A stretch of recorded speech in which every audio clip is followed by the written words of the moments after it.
시청자의회에서 전해드립니다. 여러분 안녕하십니까. JTBC 시청자의회 박성준입니다. 안녕하세요. 궁선영입니다. 공 박사님, JTBC가 봄 개편을 맞아서요. 새롭게 단장을 했습니다. 시사존을 형성을 했는데요. 보고합니다. 4시 정치부 회의, 또 박진규의 뉴스타, 전용의 시사 집중 등을 신설을 해서 본격적인 또 시사 경쟁을 펼치게 됐습니다. 네, 그래서 오늘은 이 새로운 시사 프로그램들에 대한 시청자 의견을 비롯해서 다양하고 또 풍성한 소식들 준비해봤습니다. 오늘 함께 이야기 나눌 두 분 소개해드리겠습니다. 성신여자대학교 미디어 커뮤니케이션학과의 노동열 교수 나와주셨고요. 네, 안녕하십니까. 예. 네, 김성수 평론가 나와주셨습니다. 네, 안녕하세요. 오늘 준비한 소식 하나하나 만나볼까요? 그럼 먼저 첫 번째 순서로 시청자들의 의견, 다양한 의견들 담았습니다. 시청자 돋보기 강지영 아나운서가 전해드립니다. 네, 안녕하세요. 강지영입니다. JTBC 프로그램에 대한 여러분의 다양한 의견에 귀 기울이는 시청자 돋보기. 네, 오늘은 JTBC가 새롭게 선보인 보고합니다. 4시 정치부 회의로 시작합니다.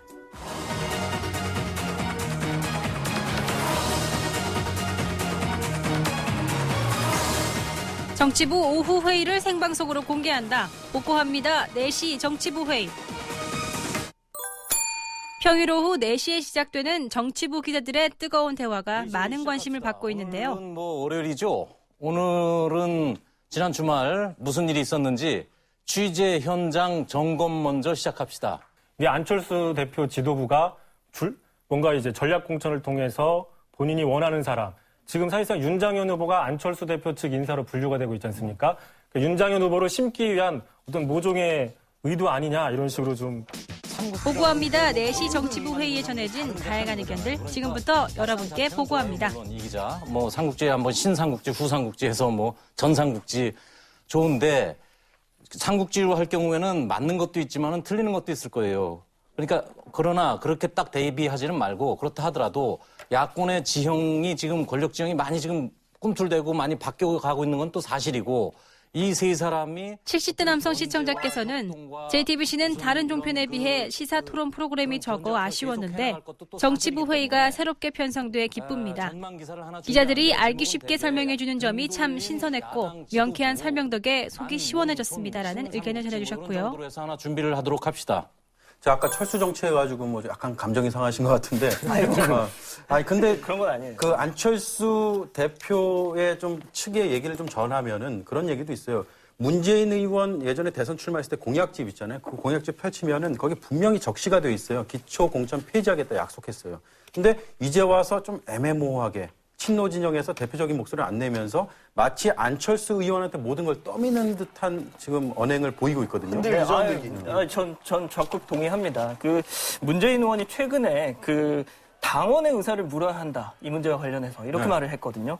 저는 좀 비겁한 얘기라고 본인도 봅니다. 50대 남성 시청자께서는 출연진 여러분은 왜 비판만 하시나요? 그저 비판만 하지 말고 대책을 제시하며 더 질 높은 방송을 보여주길 바랍니다라는 의견을 남기셨습니다. 야당 얘기는 여기서 정리하기로 합시다. 재밌는 얘기네요. 어쨌든 김황식 전 총리가 이제 눈물을 흘렸다는 게 참 재밌는 얘기인데 아이도 아닌데 왜 눈물을 흘리셨나 모르겠네. 어쨌든 토론에 망쳐서 그런 거예요? 왜 그래요? 어제 토론에도 예상보다는 그렇게 마음에 들지 않았던 것 같고 그것보다는 경선 과정 내내 조금 지쳤고 힘들었던 심경들이 한 번에 좀 북받쳐 올랐던 게 아닌가 싶습니다. 그래서 어제 했던 얘기를 조금 이제 정리를 한번 해볼 필요가 있거든요. 일단 화면으로 한번 준비했습니다. 감회가 새롭습니다.